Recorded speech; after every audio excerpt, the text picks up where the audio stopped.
আসসালামু আলাইকুম। সংবাদে আপনাদের সবাইকে স্বাগত। সংবাদ শিরোনাম। জামায়াতের রাষ্ট্রনীতি এবং নারী ও সংখ্যালঘু ইস্যুর অবস্থানে সন্তুষ্ট পশ্চিমারা, দাবি মুখপাত্রের। ভারতসহ সব দেশের সাথে মর্যাদার ভিত্তিতে সুসম্পর্ক চায় দলটি। দেশপন্থী আমরা হব না, বরং আমরা বাংলাদেশপন্থী। বাংলাদেশের প্রয়োজনে আমরা সবার সাথে কথা বলবো। ক্ষমতায় গেলে তিস্তা মহাপরিকল্পনা বাস্তবায়নের আশ্বাস ডাক্তার শফিকুর রহমানের। আজ যোগ দেবেন রাজশাহী অঞ্চলের জনসভায়। জামায়াতের 41 দফার ইশতেহার ঘোষণা। সেখানে তাদের জন্য সহজ করে দিচ্ছি, যাতে চাকরি তার স্বার্থে না, ওটাও লেগে থাকবে, সন্তানও তার গায়ের তাকে সাথে জড়িয়ে থাকবে। এই দুইটার আমরা সমন্বয় ঘটাতে চাচ্ছি। জনগণের ভোট হাইজ্যাক ঠেকাতে সজাগ থাকার আহ্বান তারেক রহমানের।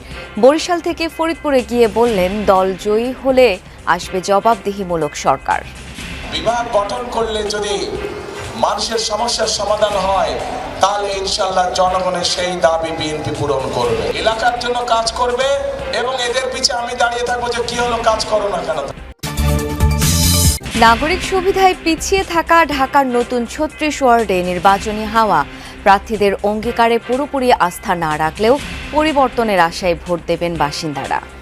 টাসেরকান্দি, গুলনগরের, ফকিরখালীর কত রুগী যে এমনি আনো কত কষ্ট করিয়া। ইমার্জেন্সি রুগী থাকলে আমরা হসপিটাল ঠিক মতো নিতে পারি না। সিটি কর্পোরেশন যত সুযোগ সুবিধা আছে আমরা নাগরিক হিসেবে আমাদের দিতে হবে, কারণ আমরা ট্যাক্স দিই।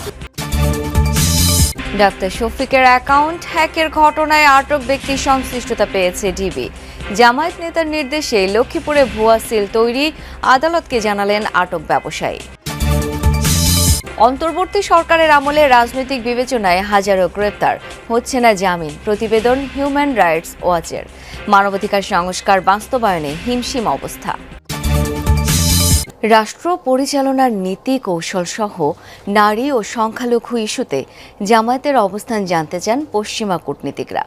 সেই অবস্থান স্পষ্ট করা হয়েছে এবং তাতে বিদেশিরা সন্তুষ্ট, দাবি দলটির।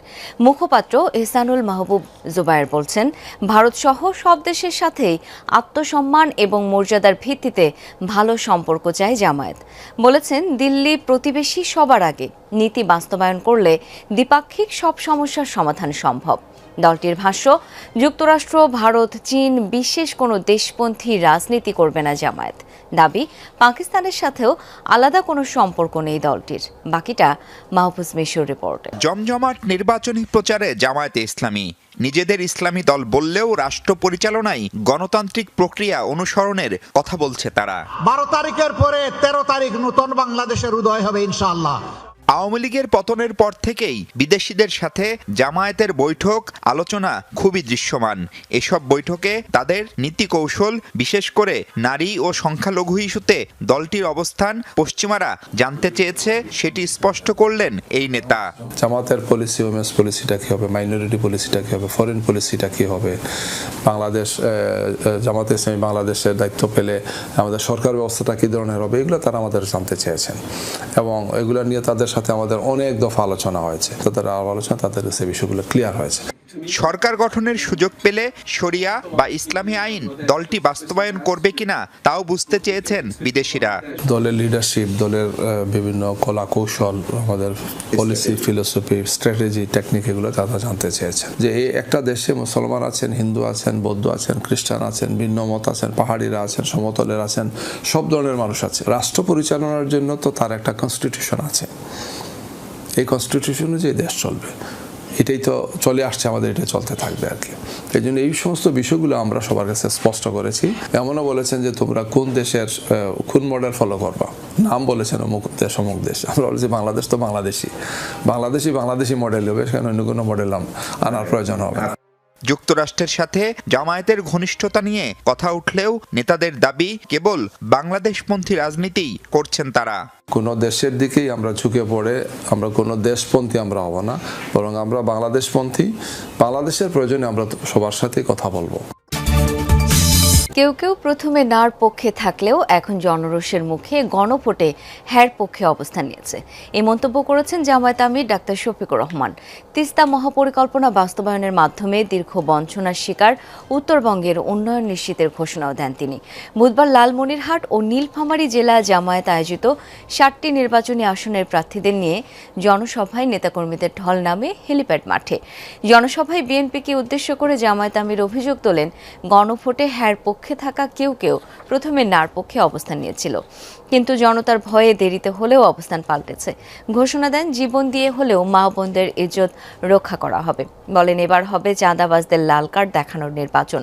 প্রতিশ্রুতি দেন, ক্ষমতায় গেলে তিস্তা মহাপরিকল্পনা বাস্তবায়নের মাধ্যমে উত্তরাঞ্চলে দীর্ঘ বঞ্চনার অবসান ঘটাবে 11 দলীয় ঐক্য। আজ জামায়াত আমিরের নির্বাচনী জনসভা রাজশাহী বিভাগের কয়েকটি জেলায় যাবেন, নওগাঁ, চাঁপাইনবাবগঞ্জ, গোদাগাড়ী, রাজশাহী ও নাটোরে। কেউ কেউ প্রথম দিকে রাজি হন নাই, না ভোটের পক্ষে তারা শুরু করে দিয়েছিলেন অভিযান। পরে দেখেছেন জনস্রোতে ভেসে যাবেন, খবর থাকবে না। তারা এখন হা ভোটের পক্ষে কথা বলছেন। অভিনন্দন, মোবারকবাদ। দেশে নতুন জালিমের আবির্ভাব ঘটেছে, এমন মন্তব্য করেছেন বিএনপি চেয়ারম্যান তারেক রহমান। বলেছেন, গুপ্ত সংগঠনের নেতারা ভুয়া সিল তৈরির পাশাপাশি নিজস্ব প্রেস থেকে জাল ব্যালট পেপার ছাপাচ্ছে। 12 ফেব্রুয়ারি জনগণের ভোট যেন হাইজ্যাক না হয় সেই বিষয়ে সবাইকে সজাগ থাকার তাগিদ দেন তারেক রহমান। গতকাল বরিশালে নির্বাচনী সমাবেশে ধানের শীষের প্রার্থীকে জয়ী করে আঞ্চলিক সমস্যা সমাধানের সুযোগ দিতে জনগণের প্রতি আহ্বান জানান তিনি। বিএনপির দক্ষিণাঞ্চলের এই সমাবেশে যোগ দেন 6 জেলার নেতাকর্মীরা। বক্তব্যে বিএনপি চেয়ারম্যান ভোলার গ্যাস কাজে লাগিয়ে দক্ষিণে শিল্প প্রতিষ্ঠান গড়ে তোলার পরিকল্পনার কথা জানান। বলেন, পতিত ফ্যাসিবাদীদের ভাষায় কথা বলছে একটি রাজনৈতিক দল। তারেক রহমান বলেন, ছাত্র জনতার প্রতিরোধের মুখে ভোট ডাকাতরা পালিয়ে যাওয়ার পর এখন দেশ চলবে জনগণের রায়ে। আপনার এলাকার যে সকল ভাই বোন আছে, যারা ভোটার আছে, তাদেরও সকলকে সজাগ সতর্ক দৃষ্টি রাখতে বলবেন, যাতে করে 12 তারিখে আপনার অধিকার অন্য কেউ হাইজ্যাক করে নিয়ে যেতে না পারে। 12 তারিখ পর্যন্ত এদেরকে দেখে রাখবেন আপনারা। 13 তারিখ থেকে বিজয় ইনশাল্লাহ এরা আপনাদেরকে দেখে রাখবে, এরা আপনাদের পায়ে পড়ে থাকবে। লক্ষ্মীপুর পৌরসভার 4 নম্বর ওয়ার্ড জামায়াতের সাধারণ সম্পাদক শরীফ হোসেন সৌরভের নির্দেশেই ভুয়া সিল তৈরি করা হয়েছে বলে স্বীকারোক্তিমূলক জবানবন্দি দিয়েছে গ্রেপ্তারকৃত ব্যবসায়ী সোহেল রানা। বুধবার বিকেলে চিফ জুডিশিয়াল ম্যাজিস্ট্রেট আদালতে 164 ধারায় জবানবন্দি দেয় ব্যবসায়ী সোহেল। এর আগে সদর মডেল থানায় সিল ব্যবসায়ী সোহেল রানা সহ জামায়াত নেতা শরীফ হোসেন সৌরভের বিরুদ্ধে মামলা হয়।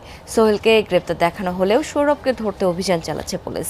এদিকে 6টি নকল সিল জব্দের ঘটনায় গতরাতেই পাল্টাপাল্টি সংবাদ সম্মেলন করে বিএনপি ও জামায়াত।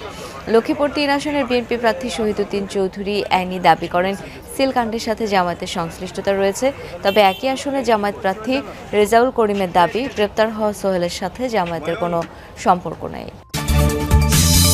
আইনশৃঙ্খলা পরিস্থিতি নিয়ন্ত্রণ ও প্রতিশ্রুত মানবাধিকার সংস্কার বাস্তবায়নে হিমশিম খাচ্ছে বাংলাদেশের অন্তর্বর্তী সরকার। এমন তথ্য উঠে এসেছে আন্তর্জাতিক মানবাধিকার বিষয়ক সংস্থা হিউম্যান রাইটস ওয়াচের বার্ষিক প্রতিবেদনে। বলা হয়, বিগত শেখ হাসিনা সরকারের আমলের গুম সংস্কৃতি প্রায় বন্ধ হয়েছে। তবে রাজনৈতিক বিবেচনায় গণগ্রেপ্তারের শিকার হাজার হাজার মানুষ। বিচার ছাড়াই কারাবন্দী অনেকে, জামিনের আবেদনও নাকচ করে দেওয়া হচ্ছে। রাজনীতিবিদ ছাড়াও আটকদের তালিকায় আছে অভিনয় শিল্পী, আইনজীবী ও সঙ্গীত শিল্পী। বিভিন্ন মামলায় অজ্ঞাতনামা হিসেবে আসামি করা হয়েছে হাজার হাজার মানুষকে।